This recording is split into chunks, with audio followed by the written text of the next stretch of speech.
The one validation that prevents smart agents doing dumb things. There's one gate that turns clever into competent, the pre-execution contract check. Before any tool runs, the validator proves three things in order.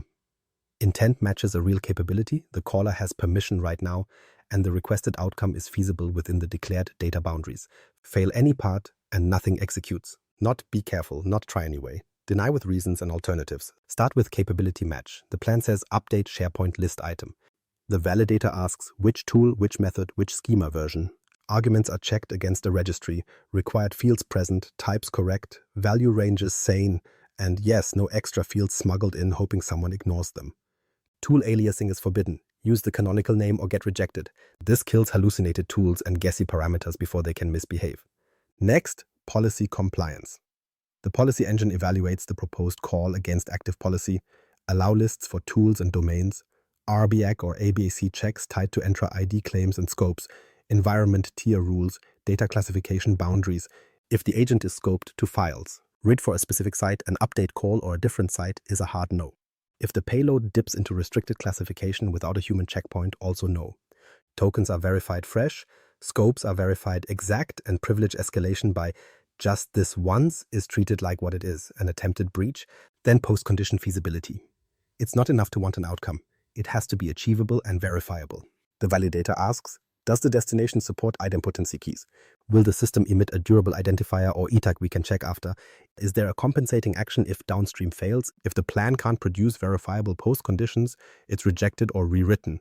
We don't accept, trust me, I'll log it later. Later is how incidents happen. Put those together and you get the trio gate: capability match, policy compliance, post condition feasibility. Pass all three and the executor proceeds. Fail any and the deny with reason path activates. That path is polite, thorough, and unambiguous. Here's what you tried, here's the exact policy or schema you broke, here are safe alternatives. If the user intent can be repaired, narrow the scope, switch to a read-only summary, route to a permitted site. The validator proposes a compliant plan and asks for approval. If it can't be repaired, escalate to a human checkpoint with full context or stop outright. No mystery stalls, no silent success. Quick micro-story you've lived, even if you didn't notice. The agent is asked to summarize all HR docs from last quarter and email legal. Retrieval proposes graph queries across HR and legal sites. Validator sees a boundary crossing. HR is restricted, legal is internal. The trio gate blocks the cross-read and the outbound email. The deny path returns. Restricted content detected. Proposed alternative: summarize internal policy index, provide a request link for HR summary to authorized reviewers. User approves the compliant plan. Executor runs it, cites internal content, and attaches a permissioned request for the HR material. No leak, no drama, still helpful. Implementation is boring by design. A policy DSL defines who can do what, where, with which side effects. A schema registry stores tool contracts, names, versions, argument shapes, and post conditions. An allow list resolver maps domains, sites, and scopes to environment tiers. The validator composes these, stamps every decision with an audit record, inputs, policy evaluations, outcomes, and hands either a green light or a repair plan to the executor. The executor never freelances around a red light. It enforces the decision or stops. The mental model is clean enough to tattoo on the forehead of your architecture diagram. Executors enforce, graphs constrain, validators decide. In that order, the model proposes only within the fenced yard, and the minute it tries to climb over, the validator pulls it back, explains why, and points to the gate. Order preserved, safety enforced, progress unblocked, within policy. You wanted one thing that prevents smart agents from doing dumb things. This is it, a pre-execution contract check that proves capability, permission, and verifiable outcome before any real-world mutation. It turns "I think I can" into "I am allowed, I know how, and I can prove I did." You now have the architecture. Use it. Key takeaway plus CT. Key takeaway: prompts are opinions, executors and validated graphs are operations, and the pre-execution contract check is the guardrail that keeps both honest. If this saved you time, repay the debt. Subscribe. Next, watch the Landgraf versus Microsoft Agent Framework breakdown on performance and observability, actual traces, costs, and P95s. Lock in your upgrade path, follow, enable alerts, and get the next episode delivered on schedule. Proceed. Most people think better prompts fix flaky agents. Cute theory. Prompts guide thoughts. They don't execute operations. The truth? Reliability comes from executors and graph validation, the spine that keeps agents from face planting when reality shows up. We're going to wire this to Microsoft scenarios: Microsoft 365 graph retrieval, Azure OpenAI reasoning, and Copilot Studio agents that don't go rogue. Stakes are simple: accuracy, latency, cost, and auditability. Measurable, not vibes. I'll give you a mental model you can run in your head, diagrams in words you won't forget, and one validation step that stops smart agents from doing dumb things. Enter the architecture you should have used day one. Why prompts fail at operations executors don't. Okay, so here's the thing. LLMs handle cognition. Executors handle operations. Mixing those is how you get chaos. The model can propose a plan. It cannot guarantee that the email was sent, the file was saved, or the permission existed. It speaks in probabilities. Operations demand guarantees. Enter the executor. Think of it as the adult in the room, a policy-bound function runner with state, constraints, and idempotency. It doesn't believe an action succeeded. It checks. It doesn't assume a tool exists. It validates capability, parameters, and permissions before it even tries. And when it fails loudly, classifies the error, and takes the prescribed recovery path. Most prompt-only agents fall into three failure modes. First, hallucinated tools. The model requests a function that isn't registered or calls it with fields that don't exist. Second, missing preconditions. It tries to edit a SharePoint file without checking if it can access the site, the list, or the item version. Third, silent partials. Step 2 fails, but the agent keeps going and declares victory because the text looks confident. You've seen this. You just called it flaky. Executors run a loop that looks boring, and that's why it works. Preconditions. Verify inputs, permissions, and invariants. Action. Call the tool with an idempotency key so retries won't double bill or double post. Post conditions. Confirm effects against the source of truth. Error taxonomy. Is it validation, transient, rate limit, EOTH, or policy? Recovery. Back off and retry for transient, reauth, or reconsent for auth, fallbacks for known alternates, and hard stops with reasons for policy violations. Idempotency is non-negotiable. If an action can be retried, it needs a key that makes the second attempt a no-op or a consistent override. Timeouts prevent zombie calls. Back off respects rate limits. This is deterministic behavior governing inherently stochastic text generation. The executor is the gearbox, the LLM is the engine. You don't floor the engine and hope the wheels understand. Contract first outputs are the antidote to best effort paragraphs.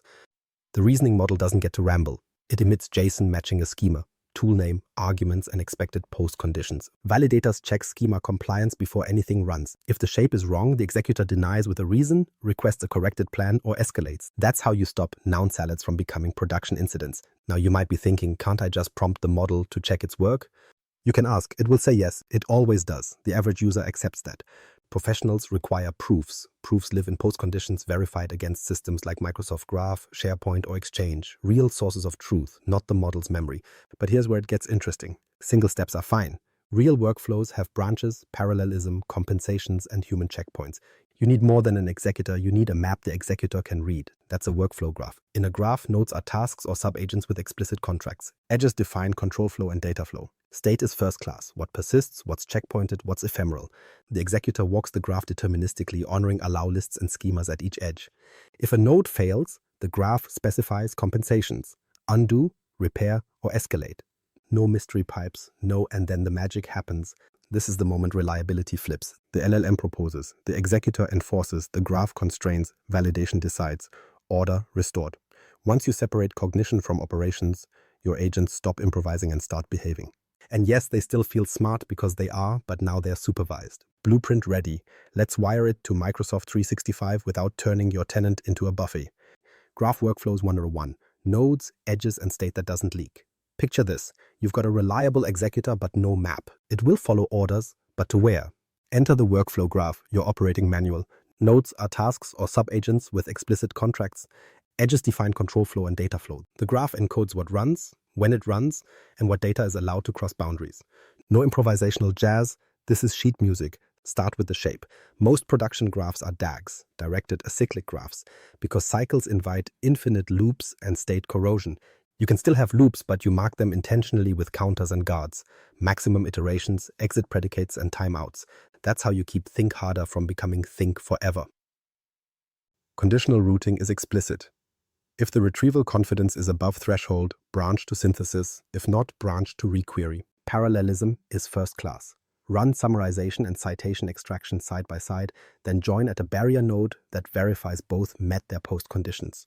State is not a vibe, it's a ledger. You maintain three kinds. Persistent state, durable checkpoints you can recover from after a crash. Inputs, decisions, signed actions. Ephemeral state, short-lived buffers like intermediate model outputs you don't want to pollute long-term memory. Derived state, recomputable artifacts like embeddings or filtered results you can rebuild deterministically. The rule is simple, only persist what you can defend in an audit. Everything else is disposable on purpose. Rollback strategy matters.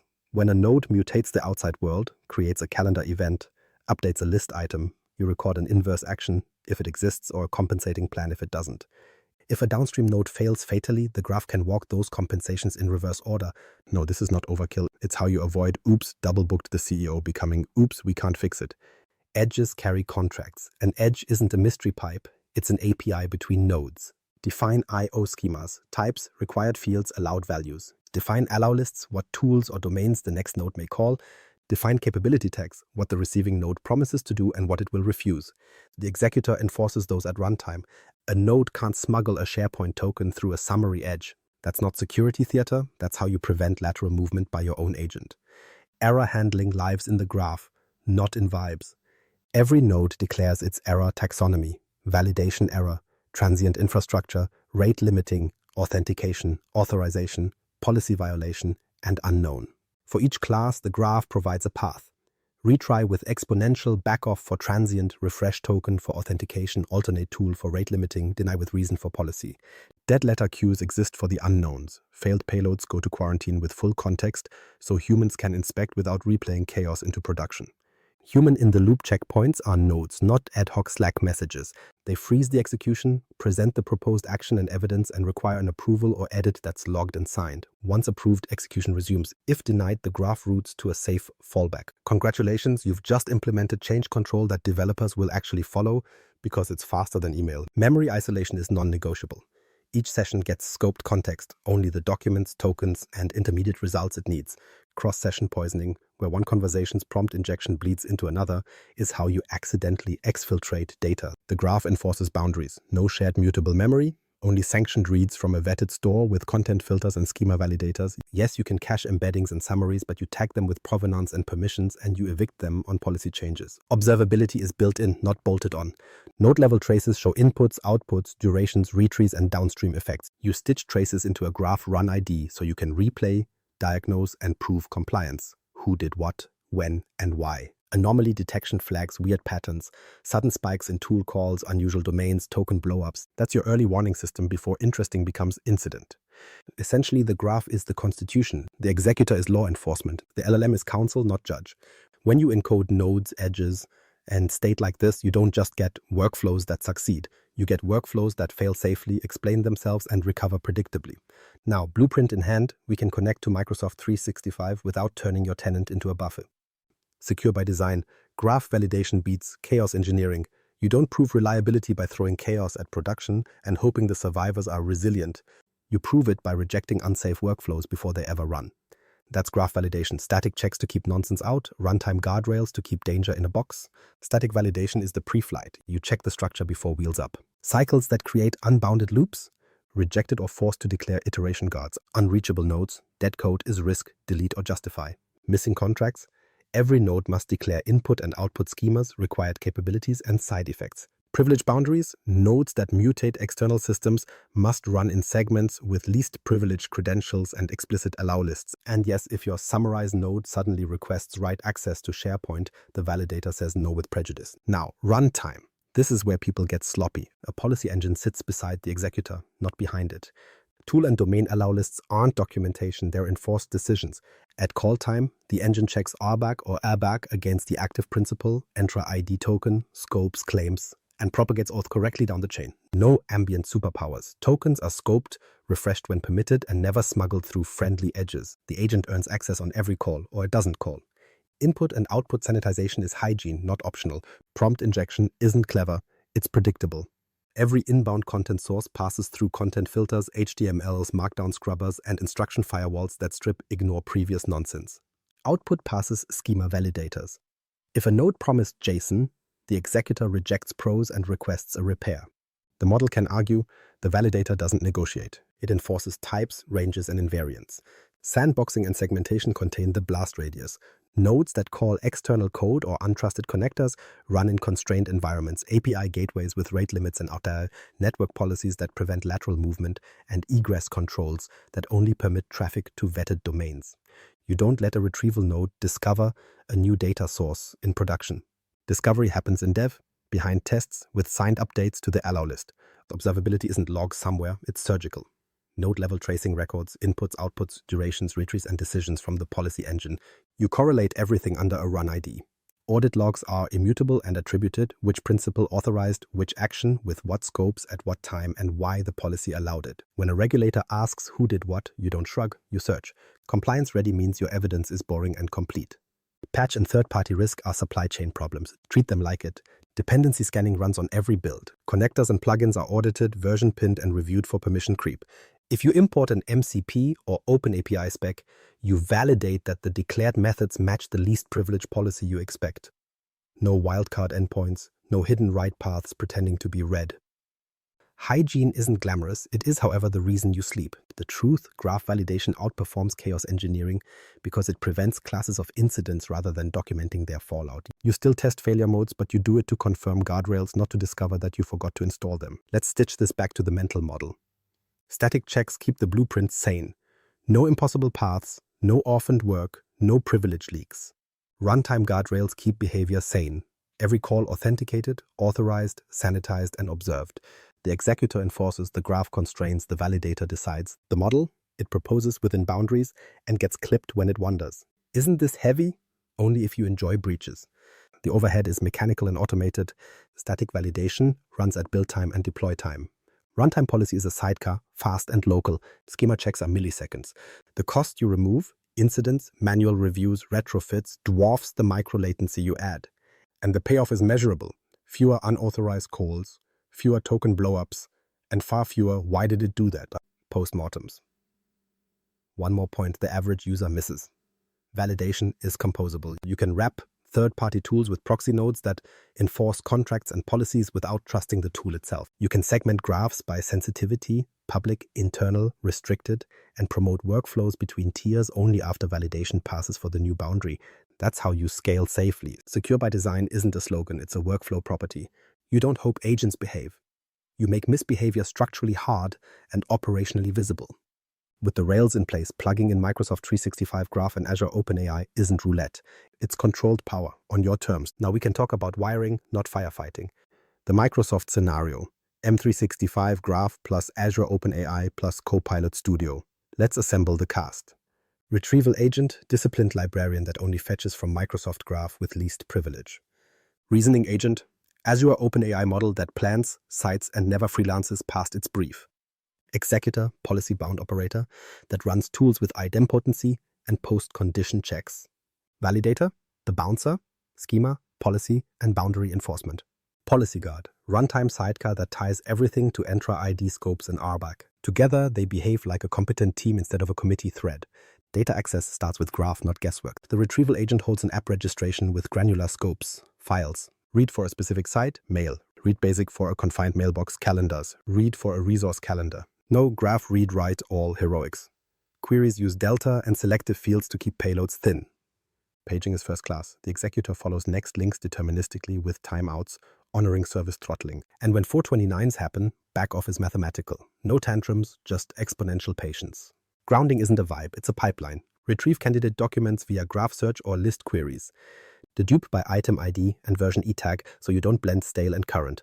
Chunk by semantic boundaries, section headers, slide breaks, then attach provenance, drive, site, path, item ID, last modified, and assigned hash. The reasoning agent only sees chunks plus metadata and is required to output citations mapped back to those IDs. No citation, no claim. The executor enforces that as a post condition before any outward action. Enter Copilot Studio for orchestration. You define declarative tools, graph query packs, SharePoint write actions, Teams posts, Outlook sends, each behind a proxy with explicit schemas and allow lists. Agent-to-agent coordination is structured. The retrieval agent exposes a ground tool. The reasoning agent requests it with parameters. The executor mediates, validates, and returns grounded context. Human checkpoints are native. A propose action node pauses the run, presents the plan plus citations, and requires approval. Approval is signed and logged. Denial routes to a safe alternative or escalation. Tokens and latency are managed, not wished away. Selective context means you feed only the relevant chunks, not your entire tenant. Summaries are pre-computed and cached with embeddings keyed by content hash and permissions. Change the doc, change the key, miss the cache, recompute. Streaming responses keep the UI alive while the executor handles side effects only after the full schema-valid plan arrives. Early exit conditions stop the reasoning loop when confidence plus coverage hits threshold. No extra thinking because the model felt poetic. Auditability is baked in. Every action is signed by the service principal or delegated user and stamped with run ID, tool, parameters, redacted where necessary, scopes, and result. Immutable logs live in your observability stack. Pick your favorite, so you can replay a run without re-executing side effects. Who did what, when, and why becomes a query, not a witch hunt. And yes, the citations survive intact, so you can verify that the answer traced to actual tenant content, not model lore. Failure is normalized and boring. 429s, the executor retrieves with jitter, then falls back to a lower-cost query or reduced page size. Stale cache, the validator detects mismatched e-tags and forces a refresh. Permission denial, the policy guard denies with reason, proposes a consent request path, or routes to a redacted summary that doesn't leak. Tool outage, the graph declares alternates or parks the run in a dead letter queue with full context for human remediation. Deterministic fallbacks turn incident into ticket. Now, a very short walkthrough. User asks, draft a summary of last quarter's roadmap decisions with links. Reasoning agent proposes, use graph search across a specific SharePoint site and a Teams channel, filter by last quarter, then synthesize. Validator checks that the requested scopes match the agent's role. They do. Executor issues graph calls with paging and field selection, dedupes by item ID, chunks, and returns context with provenance. Reasoning produces a summary with inline citations mapped to item IDs. Validator checks schema and citations, passes. Human checkpoint appears with summary and evidence. Approver clicks OK. Executor posts the result in Teams and emails stakeholders, each action using idempotency keys so retries don't double post. Note the discipline. No agent invents a tool, no node crosses a domain outside its allow list. Tokens are scoped and propagated correctly via Entra ID, not copy-pasted between nodes. The model never concludes success. The executor proves it with graph post conditions. Created message ID, updated item ETAG, calendar event ID, then stamps the run complete. And yes, you can extend this safely, bring in Planner, Viva, or third-party services via MCP or OpenAI, but only behind proxy tools with strict schemas and network egress controls. Wrap every connector with the same validator logic and policy guard. Promotion between environments requires validation passes that match the new boundary, dev to test to prod, with scope increases reviewed, not assumed. That's Microsoft's architecture done properly. Graph for truth. Azure OpenAI for thinking, Copilot Studio for orchestration, executors for operations, validators and policy for safety, and observability for proof. Numbers next. Not vibes. Before-after metrics. Accuracy, latency, cost, admin, overhead. Nice architecture. Prove it. Numbers, not vibes. Baseline first, prompt-only agents are drama queens. Accuracy is inconsistent because they invent sources and forget citations. Without grounding, you get confident prose that points to nowhere. Tail latency is brutal. One long chain of serial think harder calls, each bloated with redundant context. Cost spirals because every turn ships full transcripts and raw documents back to the model like an overpaid courier service. Admin overhead? High. Incidents, hotfixes, mystery failures, and audits that feel like archaeology with a blindfold. Now the afterstate with executors and validated graphs. Accuracy jumps because claims require receipts. Grounded citations tied to graph item IDs, e-tags, and signed hashes mean an answer that lacks provenance simply doesn't pass the validator. The effect is immediate, fewer wrong answers shipped, fewer rework loops, and a measurable lift in task success rates on eval sets. When a claim can't be supported, the agent denies with reason or requests human approval, predictable, reviewable, safe.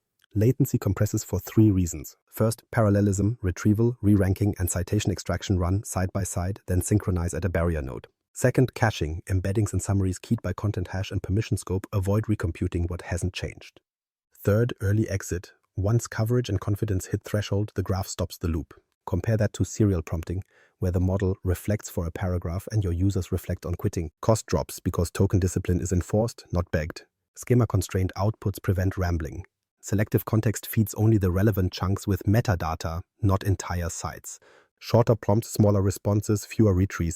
The executors idempotency and back-off logic avoid duplicate calls and wasted cycles.